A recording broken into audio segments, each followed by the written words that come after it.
The scorching heat welcomes you to the expansive Mandera County, predominantly dry and bare. But these are conditions the residents of this county have to cope up with to eke a living. In this drought-prone area, livestock is a precious commodity. The problem we had was that we had only one source, which was a shallow well, which is very far from the community. And the water there, sometimes it goes down. Sometimes Mother Nature isn't kind and water becomes scarce, putting families and livestock at risk. In Garbakole, residents depend on shallow wells to water their livestock. The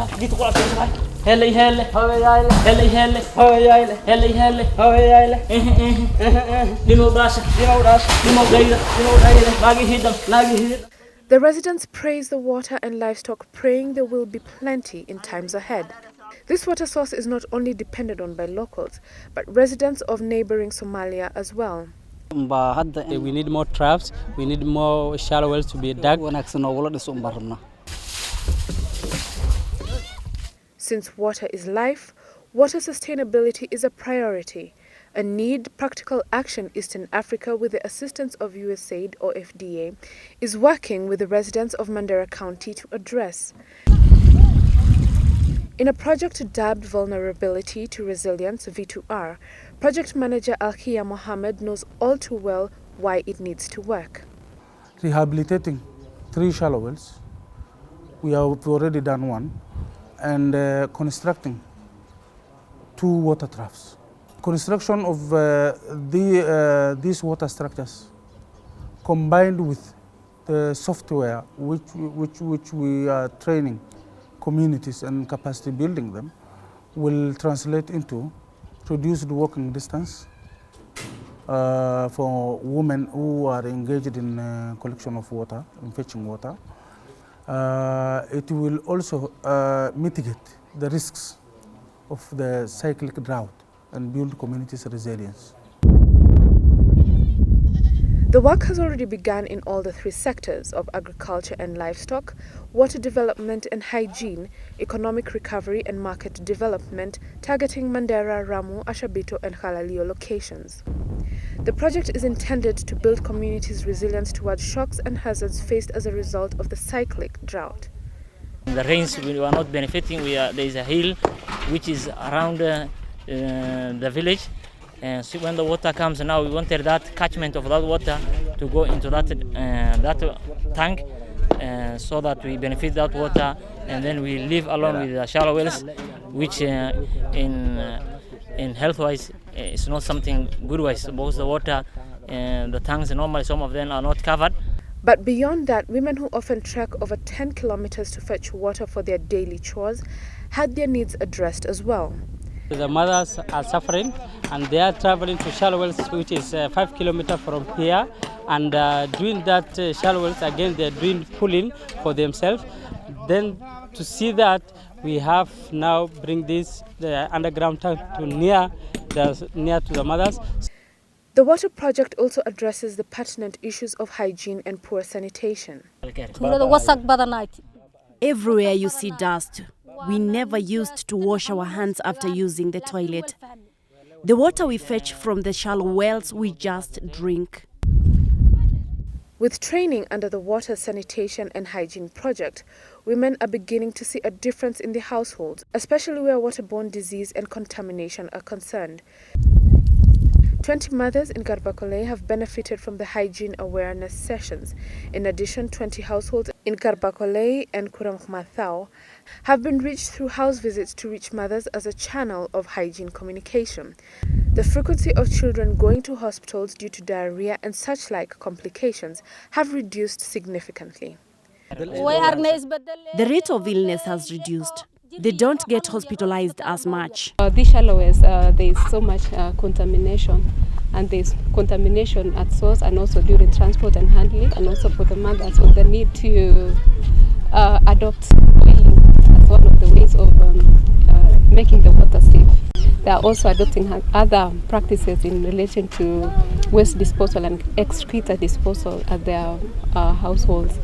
There's also uptake in terms of water treatment. There are those who can afford water purification agents. Through this initiative, it is hoped that less time will be used on sourcing for water and geared more towards other productive activities. Drought is not the only challenge in this border county. Conflict is also a major hindrance to development. There is inter-clan conflict between the two predominant clans, Gare and Degodia. There are flares of insecurity as it borders Somalia and fights with neighboring Ethiopia as well. Some have lost their homes and livelihoods in this turmoil. Ramu, once a thriving economic center, is a shell of its former self. Tunapata tabu mingi wakati watu kukosana, sisi unakosa mali mingi, unakosa mbuzi, unakosa ng'ombe, wale iko hata iko pesa unakosa pesa. But slowly the residents are trying to go back to normalcy. Some residents through the organization were identified for restocking, with the hope they can pick up pieces of their lives through this seed stock. The women have not been left behind. They too will soon start activities that will secure food for their families and perhaps even boost the family economy. 200 poor and vulnerable women from Mandera, Ramu, Ashabito and Kalalio locations in the county will receive broad-leaved vegetable seeds such as kales to do kitchen gardens around their homesteads with little kitchen wastewater. This will provide them with dietary needs to supplement their daily requirement. Tunasaidiwa na wasichana wetu wa agriculture, ndio kama walimu wetu wanatufunza mambo ya kupanda matunda ama mboga. Vile tutapanda na tutaona income yetu ni kubwa, tunaweza kukula pande moja na pande moja tununulie watoto maziwa. Ama hata sana kwanza mboga nyewe ndio shida kupata, tutafaidika kabisa. Sababu saa hii ukikimbia uende kwa soko huwezi pata mboga ya kutosha. And after restocking 60 households, each with 2 female and 1 male goat, in the very near future they will be able to bring their livestock to this livestock market in Ramu, which will soon be rehabilitated under the Agriculture and Food Security Project. At the moment it is dilapidated, but it holds promise.